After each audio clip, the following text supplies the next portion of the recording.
We need to take the land, because once we take the land, they will start respecting us. You will never be respected if you don't own property. It doesn't matter if all of us in South Africa own property. As long as the people of Namibia, as long as the people of Ghana do not own the land, then our land ownership is meaningless, because when you go to the USA, they don't see South African. They see an African. Whereas they can't differentiate between South Africa and Ghana. That's why all of us must reclaim the land and the mineral resources of the land and the natural resources of the land, so that when we move all over the world, when they see a black person, they should know these are the property owners of their own continent and their own land. Fellow Ghanaians, anyone who says the people of Palestine must be killed is an enemy of ours. The people of Palestine have not committed any sin to anyone. These organizations that got passports here in Ghana during colonial times and during apartheid times, they were called terrorist organizations. But to us, they were never terrorist organizations. They were revolutionary organizations that seek the liberation of our own countries. We cannot listen to the same propaganda that was used against us during the years of liberation. Kwame Nkrumah was called a terrorist.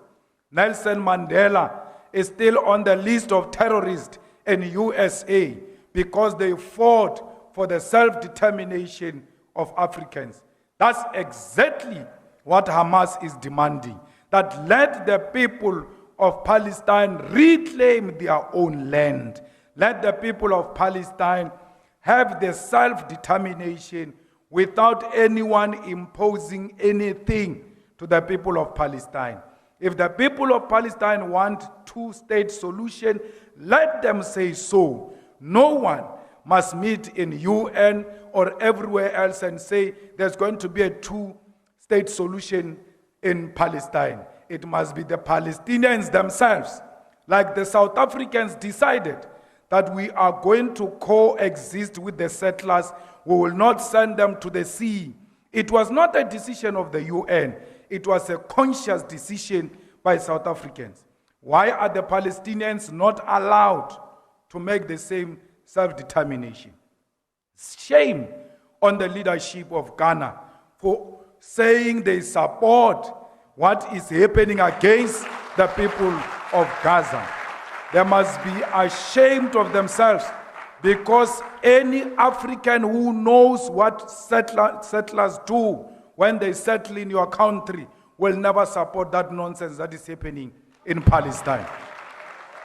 Ghanaians, we are not saying we are fighting the Jews. We are not saying Jewish women must be killed, Jewish children must be killed. Our struggle is against apartheid Israel, and we make no apology about that, and we want the apartheid of Israel collapsed with the immediate effect. We salute the government of South Africa for having listened to the EFF when we said that the Israeli ambassador and embassy must be removed from South Africa. Parliament of South Africa, through a motion placed by the EFF, took a resolution that Israeli embassy must leave South Africa because we cannot share the territory with bloody, thirsty individuals who have declared war on humanity. What is happening in Palestine is genocide. It has got no any other name. You can't bomb a hospital. Even if the leader of Hamas is in that hospital, as long as he enters a hospital, you must cease fire and wait and work on an alternative solution to get him out of a hospital. You cannot bomb a refugee camp. because there are international laws that governs how you treat refugee camps. Even when you don't agree with Hamas or any other thing of that nature. But please protect humanity. We need all those who want to give humanitarian support to be given a passage to enter Gaza, to send water, to send food, to send medical equipment and medicine in Gaza.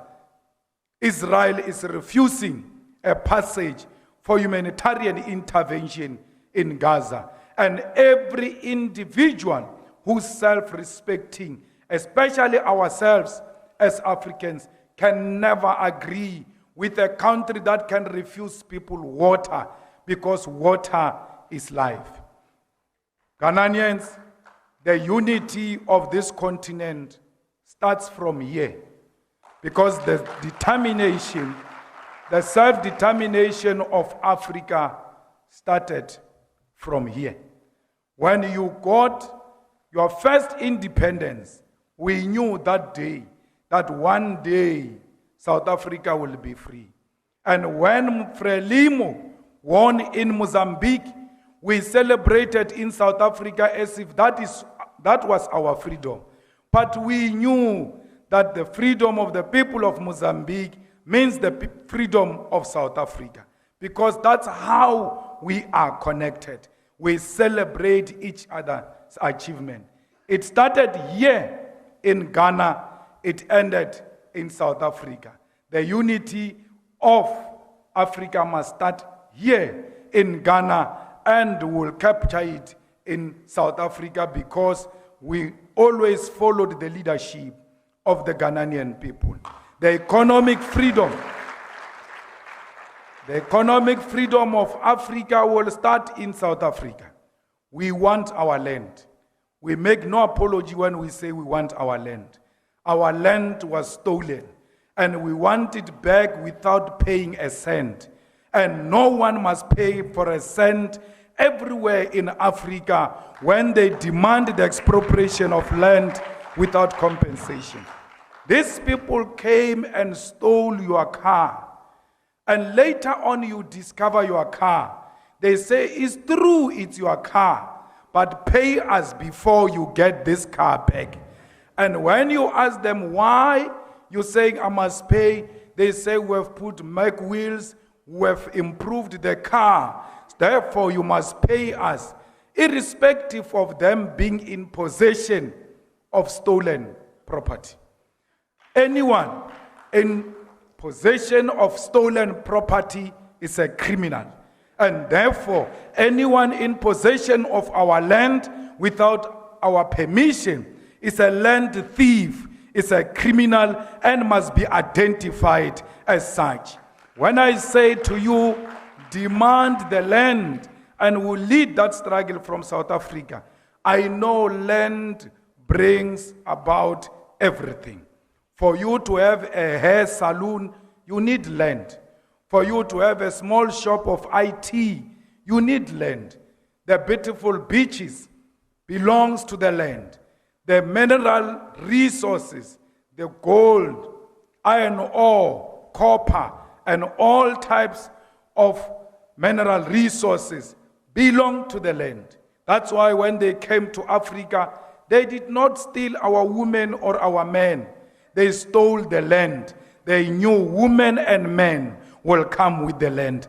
That's why we need to start from where they started when they offended us.